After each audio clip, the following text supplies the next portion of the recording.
Elisabeth Kitzing here from Featherhead Media. Just sharing another daily devotional. Hope it will be encouraging to you. When I was walking along a path this summer, right about the time that the blackberries were starting to be ripe, then we walked by a whole bunch of plums. It was like this bicycle path that went through by the ocean. It was a beautiful place. And all of a sudden there were these plums everywhere. Little wild plums, little blue, dark blue, almost purple plums that were growing alongside the road. And I stopped and I said to my husband, "Look at this, there's all this fruit and nobody's picking it." And he says, "Well, maybe it's not good." So I took one and I tasted it. It was kind of sour. I was like, this is the perfect kind of fruit that you could use to make plum jam with, or pies or anything with plums. You know, this is great plums.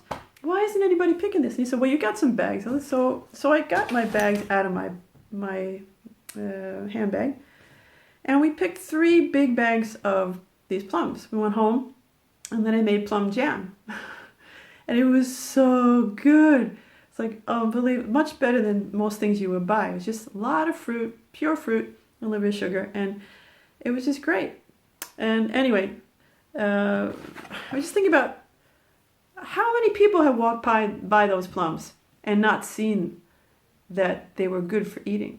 How many people just walked by or rode by and didn't even see that there were any plums?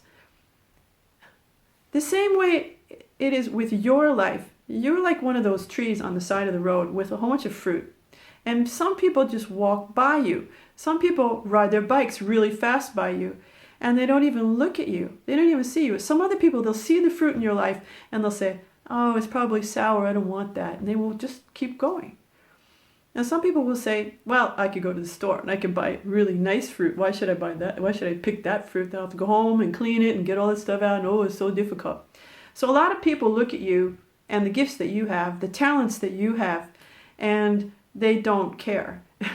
The greater majority of people that go past your life, they will look at what you do or what you're good at, and they don't even see it. They don't even see it. And it's just the way things are. It's not that there's something wrong with you, okay? But the way that God looks at you is completely different. He's like me, stopping there and saying, "Whoa, this is great fruit. This is something I really want to use in my kingdom." So he sees the talents that you have, however small they may be, and he wants to put them into use in his kingdom. And he's very gracious. He gives us according to our abilities. Again, the kingdom of God, it will be like a man going on a journey who called his servants and entrusted his property to them. To one, he gave 5 talents of money, to another 2 talents, and another 1 talent, each according to his ability. Then he went on his journey. The man who had received the 5 talents went at once and put his money to work and gained 5 more. So also, the one with 2 talents gained 2 more. But the man who had received the 1 talent went off, dug a hole in the ground, and hid his master's money. After a long time, the master of those servants returned and settled accounts with them. The man who had received the 5 talents brought the other 5. "Master," he said, "you entrusted me with 5 talents. See, I have gained 5 more." His master replied, "Well done, good and faithful servant. You have been faithful in few things. I will put you in charge of many things. Come and share your master's happiness." The man with 2 talents also came. "Master," he said, "you entrusted me with 2 talents. See, here's 2 more. I gained 2 more." His master replied, "Well done, good and faithful servant. You have been faithful with a few things. I will put you in charge of many things. Come and share your master's happiness." Then the man who had received 1 talent came. Now listen up. "Master," he said, "I knew that you are a hard man, harvesting where you have not sown and gathering where you have not scattered seed. So I was afraid, and I went out and hid your talent in the ground. See, here is what belongs to you." His master replied, "You wicked, lazy servant. So you knew that I harvest where I have not sown and gather where I have not scattered seed. Well, then you should have put my money on deposit with the bankers, so that when I returned I would have received it back with interest. Take the talent from him and give it to the one who has 10 talents. For everyone who has will be given more, and he will have an abundance. Whoever does not have, even what he has will be taken from him. And throw that worthless servant outside into the darkness, where there will be weeping and gnashing of teeth. That's a tough one. Okay, so people have walked past you. They don't see that you can play guitar. They don't see that you can sing. They don't see that you can preach the gospel. They don't see that you can pray for the sick.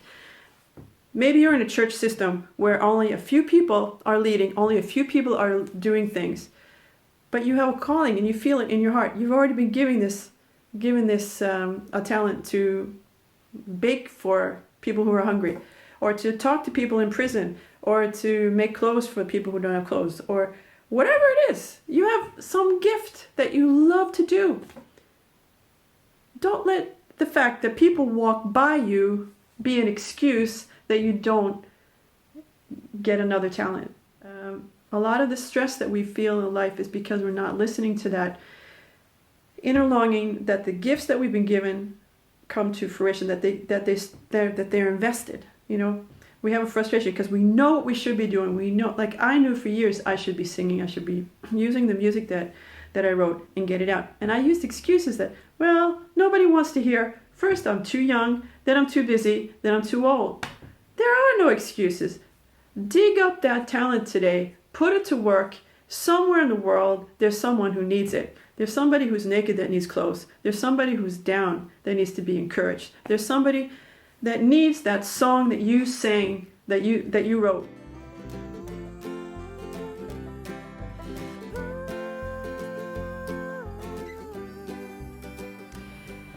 About apples.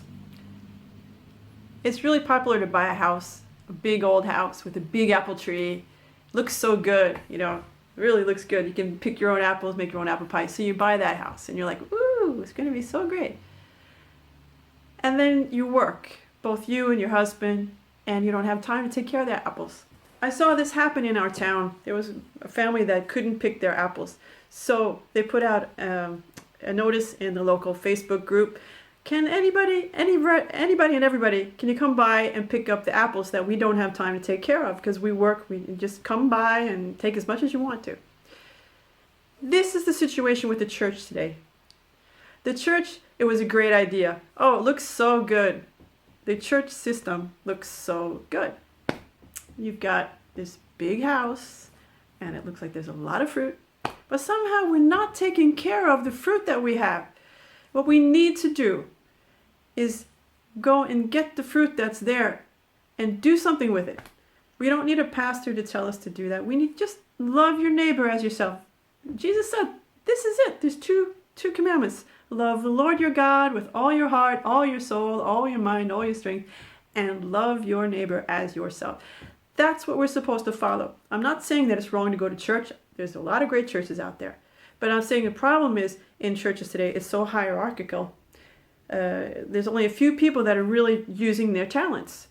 We need to rethink the way we use our talents and our gifts so that each one of us is using the talents that we've gotten in a way that helps the world where we live feel better. So let's do that.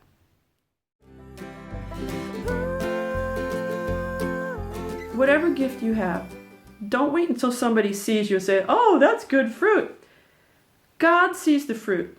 God sees what you can do and who you are and your heart. And he wants to help you to be able to bless others by the gift that you have. Don't wait until you're old enough or you've got all the time in the world.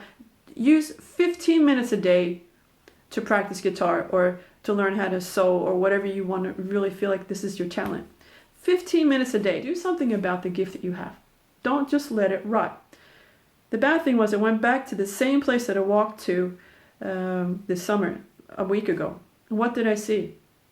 I saw the trees were still full of fruit, but right now, in the middle of the winter, it was a different kind of fruit. All it was pits hanging from each branch with wrinkled skin, no meat. You couldn't use it. You couldn't eat it. The birds couldn't even eat that. It wasn't good for anything because it wasn't harvested in time. You have a very short amount of time on this planet, and to use that time wisely is of all importance. So when the day comes, when you're before the Lord and he's like saying, okay, I gave you these gifts, what did you do with it? Don't let it be like that guy that only had one. Because I believe you've got more than one. You've got tons of gifts.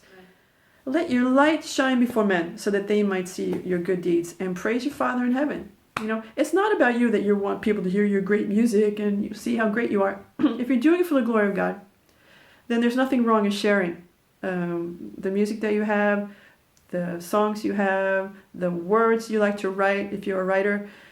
Whatever gifts you have, man, just use them.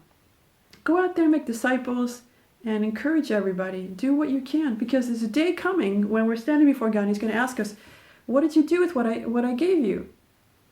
Because he planted you. And there's a lot of fruit on your limbs. Don't let it dry up, okay?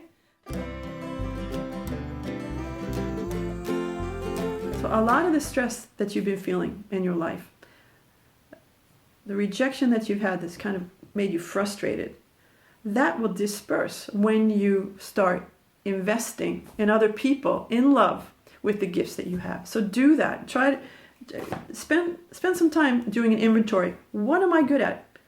How can I show love to other people by sharing what I have, the gifts that I have? How can I be a blessing to other people? And then do that. Just make some steps to do that. And if you don't feel ready, start making some steps to get ready. So don't let anything make you dig a hole and throw your stuff down the hole. Okay? You're worth more than that. And a lot of the joy of life comes from serving others. So stop waiting until your pastor, a leader, other people start looking at your fruit. Just take it and do what you can with it and give people marmalade. Give them marmalade. Give them plum marmalade. Give them apple pie. Give them the gifts you have and mix it as good as you can. Somebody out there's going to like that pie. Somebody out there's going to like that marmalade. Somebody's going to love receiving what you have. If you're sitting there and you're like, oh, I can't, I'm too young, I'm too old, I'm too busy, I'm too this, I'm too that, I'm too ugly. Stop. Just stop. Okay? Have a great day.